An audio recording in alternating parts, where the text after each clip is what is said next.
Assalamualaikum warahmatullahi wabarakatuh. Pada kesempatan hari ini, saya ingin membahas topik baru terkait dengan materi mengajar pendidikan agama Islam, khususnya kelas 10. Materi untuk hari ini adalah salah satu ayat yang ada di dalam Al-Quran. Ayat tersebut adalah Quran Surat Al-Hujurat, surat ke-49, ayat 10 dan 12. Coba kita lihat ayatnya. Ayat yang pertama, Quran Surat Al-Hujurat ayat 10. Kita baca bersama.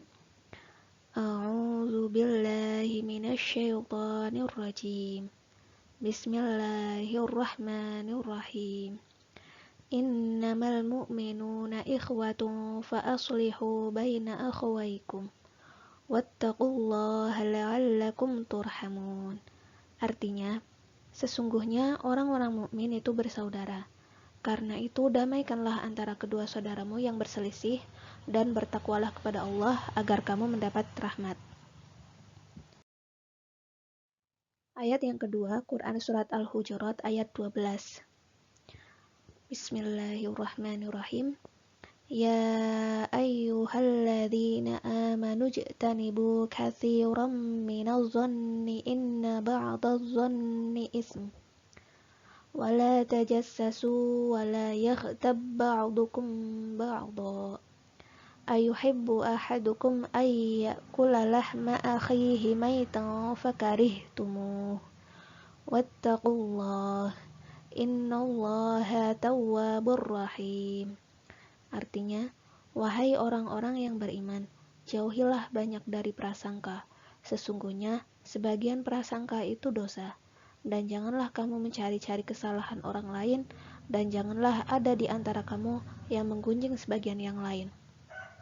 Apakah ada di antara kamu yang suka memakan daging saudaranya yang sudah mati? Tentu kamu merasa jijik. Dan bertakwalah kepada Allah, sesungguhnya Allah Maha Penerima Taubat, Maha Penyayang.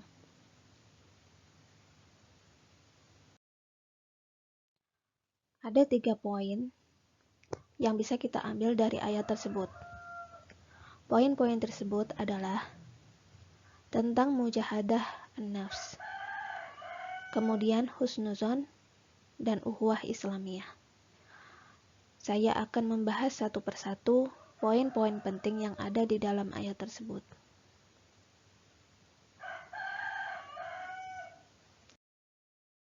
Yang pertama, mujahadah an-nafs, atau melawan hawa nafsu.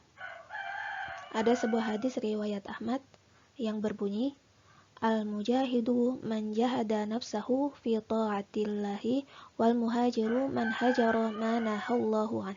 Artinya, mujahid adalah orang yang melawan dirinya dalam rangka mentaati Allah, dan muhajir adalah orang yang meninggalkan apa yang Allah larang. Maknanya apa? Makna dari al-mujahadah di sini artinya adalah penyapihan jiwa dari syahwat, menjauhkan kolbu dari angan-angan yang rusak dan syahwat. An-nafs sendiri dalam bahasa Arab artinya ruh, jiwa, hakikat. Jadi, secara keseluruhan, mujahadah an-nafs artinya memerangi jiwa yang menyuruh kepada kejelekan, yakni dengan membawanya kepada apa-apa yang sudah ditetapkan di dalam syariat. Al-Munawi pernah berkata, dikatakan al-mujahadah adalah membawa jiwa kepada kesulitan fisik dan menyelisihi hawa nafsu. Dikatakan pula al-mujahadah adalah melakukan ketaatan terhadap perintah yang Allah berikan dan harus kita taati. Nah, di dalam manusia ada 3 jenis jiwa. Masing-masing jiwa tersebut memiliki kriteria-kriteria tersendiri. Apa itu? Ada an-nafsul amarah. Yang kedua an-nafsul lawamah. Kemudian an-nafsul mutmainnah. Apa penjelasannya? Kita coba perhatikan di slide selanjutnya. Yang pertama, an-nafsul amarah. An-nafsul amarah, nafsu yang arruh kendalikan oleh al-hawa. Jadi kalbu yang dikendalikan oleh syahwat, kecenderungan, hayalan, dan keinginan. Maka jiwa yang seperti ini cenderung kepada syahwat semata, cenderung kepada tabiat badaniyah, hal-hal yang terkait dengan materi, harta, syahwat, dan sebagainya. An-nafsul amarah biasanya mendorong kepada kesenangan indrawi, mata, telinga, tangan, mulut, dan sebagainya. Menarik kolbu kepada kesenangan seksual. Nafsu jenis ini menjadi tempat bercokolnya atau dimulainya suatu kejahatan, menjadi sumber akhlak yang tercela. Inilah nafsu yang harus kita lawan. Jangan sampai ia menjadi dan penguasa atas ruh kita. Yang kedua ada an-nafsul lawamah. Nafsu yang arruhnya tarik-menarik dengan al-hawa. Jenis jiwa yang seperti ini cenderung masih terpengaruh ar-ra'yu atau rasio, akal. Sedangkan ar-ra'yu seringkali pijakannya adalah sangkaan. Pada orang-orang munafik, dominasi hawa dan ra'yu inilah yang membuat jiwa mereka berada dalam keadaan ragu memilih. Mau dia beriman atau kafir, mau dia taat atau maksiat, mau dia melakukan hal baik atau hal buruk. Itu masih ragu dalam memilih hal tersebut. Itu dari bagian an-nafsul lawamah.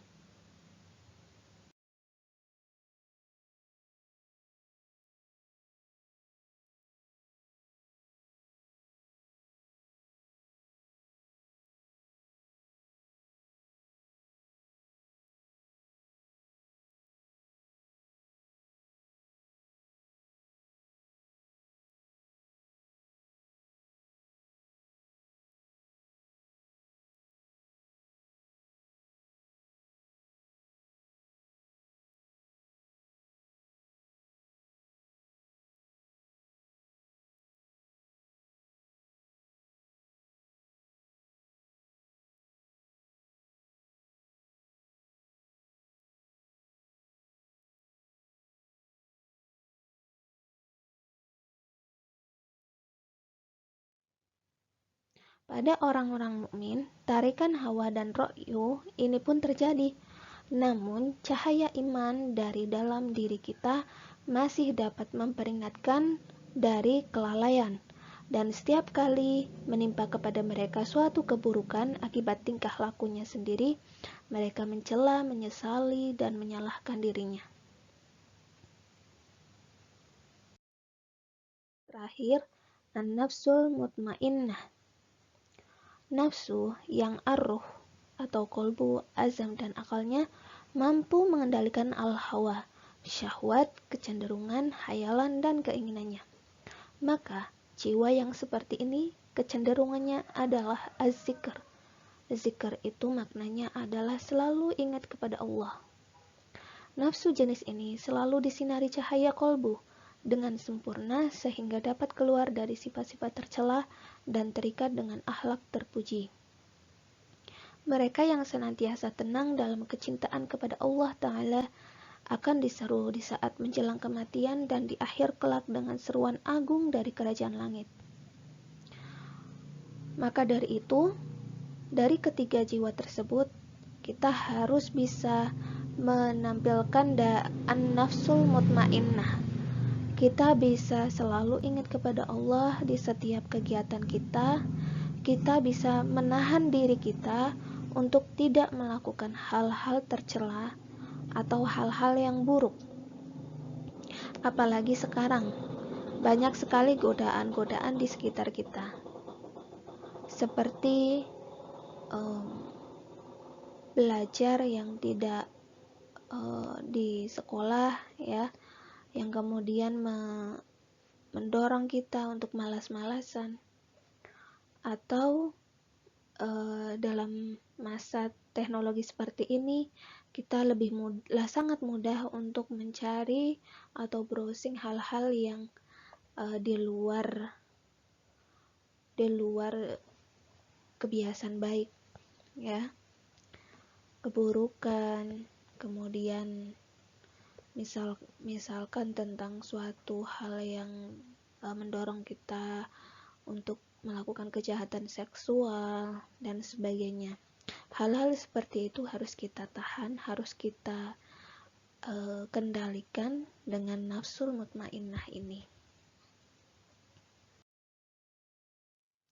Nah, tingkatannya bagaimana dalam mujahadah an-nafs atau kontrol diri atau pengendalian diri? Ibnul Qayyum berkata, melawan jiwa itu ada 4 tingkatan. Yang pertama, mujahadu an-nafs dalam ta'limul huda wa dinil haq. Yang pertama adalah mengenal petunjuk dan agama yang benar. Dengan belajar agama, ya, mendalami ilmu agama dengan baik.